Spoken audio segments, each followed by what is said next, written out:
ফাঁসির আসামিকে যদি বলা হয় রাত 10টা বাজে 12টায় তোমার ফাঁসি, লোকটা যদি ইমানদার হয় অবশ্যই 2 রাকাত নামাজ পড়বে।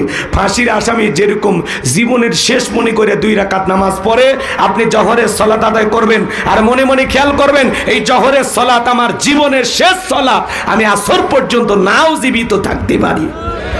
এইরকম ভয় নিয়ে আল্লাযীনা হুম ফী সালাতিহিম খাশিউন, যারা নিজেদের সালাত বিনয়ের সহিত নম্রতার সহিত আল্লাহর ভয় নিয়ে আদায় করতে হবে। আমার ভাইয়েরা, কিভাবে সালাত আদায় করবেন? বিশ্বনবী কিভাবে সালাত আদায় করতেন? আম্মা জান আয়েশা ডেকে বলেন, নবীজি এত লম্বা সময় নামাজের মধ্যে দাঁড়িয়ে থাকতেন, মাঝে মাঝে তাকায় দেখতাম নবীজির পা মোবারক ফুলে উঠেছে। আম্মা জান আয়েশা ডেকে বলেন, নবীজি এত সময় ধরে লম্বা সময় রুকু করতেন, সেজদা করতেন, মাঝে মাঝে মনে হয় নবীজি আর কোনোদিন সেজদা থেকে মাথা উঠাবেন না। আম্মা জান আয়েশা দেখে বলেন, নবীজি সিজদায় গিয়ে এত কান্না করতেন, সিজদার জায়গাটা পর্যন্ত ভিজে যেত। আম্মা জান জিজ্ঞাসা করে, নবী গো আপনি কেন কান্না করেন? ডেকে বলা, আয়েশা আমি তো আমার জন্য কাঁদি না, আমি কাঁদি আমার গুনাহগার উম্মতের জন্য।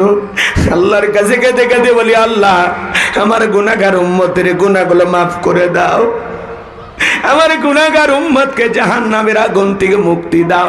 তাহলে আপনারা আমার গুনাহ মাফের আশায় বিশ্বনবী যদি দোয়া করেন, আপনি আমি হলাম মূল ভিকটিম, মূল আসামি, মূল অপরাধী। বলেন তো বাজান, তাহলে নিজেদের গুনাহ মাফের জন্য আল্লাহর কাছে কান্না করা দরকার আছে না? না। গভীর মনোযোগ দিয়ে কথাগুলো শুনবেন, কিভাবে সালাত আদায় করবেন। মরুভূমিতে সাহাবায়ে কেরাম যখন নামাজে দাঁড়িয়ে যেতেন, ওই মরুভূমির পাখিগুলো খেজুর গাছ মনে করে সাহাবায়ে কেরামদের কাঁধের উপরে, মাথার উপরে বসে থাকতো। বিশ্বনবীর সাহাবীরা সালাতে এত মনোযোগ, কাঁধের উপরে পাখি বসে থাকে, তারপরে তারা টের পাইতো না। চিৎকারে মেরে বলুন সুবহানাল্লাহ। আর আপনি আমি নামাজে দাঁড়ায় যে একটা মশা যদি পরে হাতে এই জায়গায় নিয়ে যান, আগে মশা মারে তারপরে সূরা ধরে, কথা কোন ঠিক কিনা?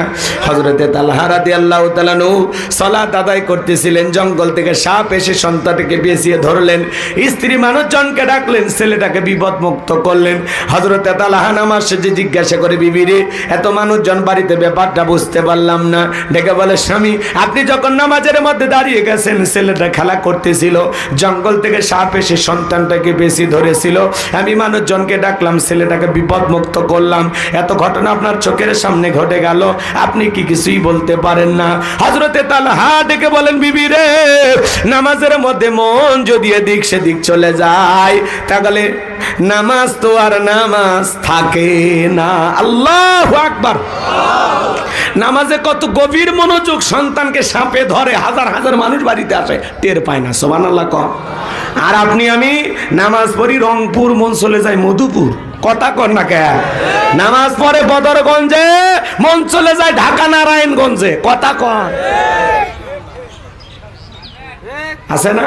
নামাজের মধ্যে দাঁড়ায় আমাদের মন খালি ছটফট করে। নামাজ পড়ে রংপুরে, মন চলে যায় ভারতের বর্ডারে।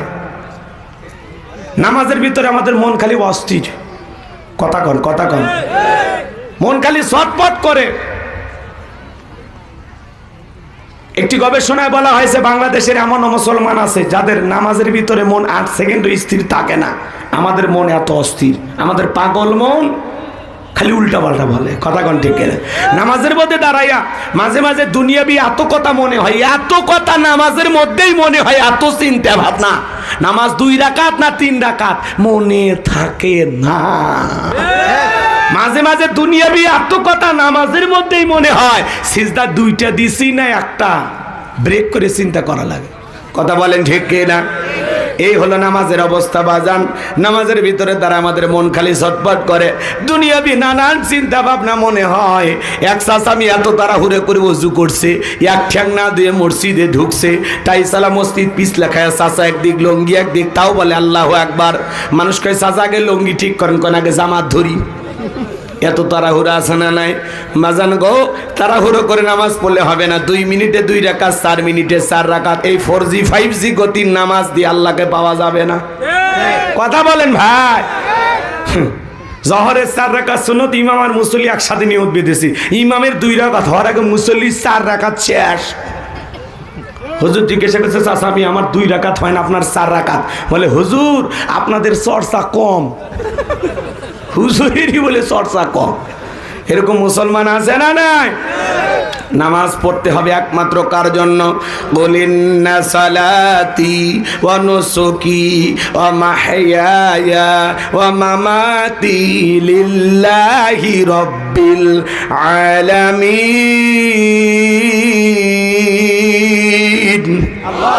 সূরা আনআম আয়াত নাম্বার 162।